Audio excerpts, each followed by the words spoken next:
बिल्कुल तैयार हैं। देखिए, हम बार बार ये कहते हैं इस रियासत से या रियासत पे जो लोग मुसल्लत हैं उनसे कि होश के नाखुन लो। जो आज़ाद कश्मीर में किया है, ये पूरा जो अमल है ये बेवकूफ़ी पर मबनी है। ये पाकिस्तान की यगानगत और पाकिस्तान के तसव्वुर को नुकसान पहुँचा रहा है।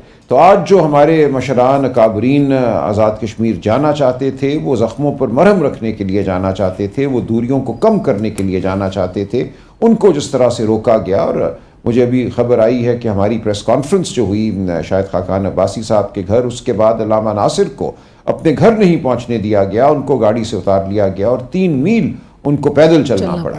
तो ये एक अजीब किस्म की बर्बरियत और बेवकूफ़ी है जो इस रियासत पर मुसल्लत है इस वक्त।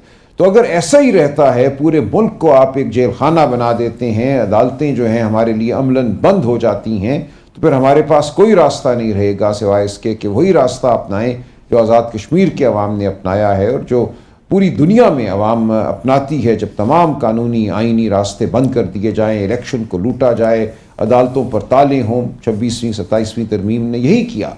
तो उसके बाद हम वही कुछ करेंगे जो एक ऐसे शख्स को करना चाहिए, एक ऐसी जमात को करना चाहिए, एक ऐसी तहरीक को करना चाहिए जो मुहिब वतन है, जो मुल्क में आइन और कानून और शराफत की बालादस्ती चाहती है।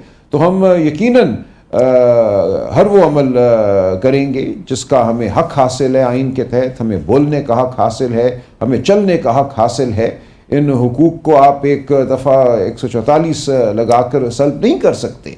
हमारा हक है कि हम अपनी आवाज़ बुलंद करें, आइन और शराफत की बात करें, कानून की बात करें। ये हम ज़रूर करेंगे, सड़कों पे भी करेंगे, पार्लिमान में भी करेंगे, प्रेस कॉन्फ्रेंसेस में भी करेंगे, मीडिया पे भी करेंगे।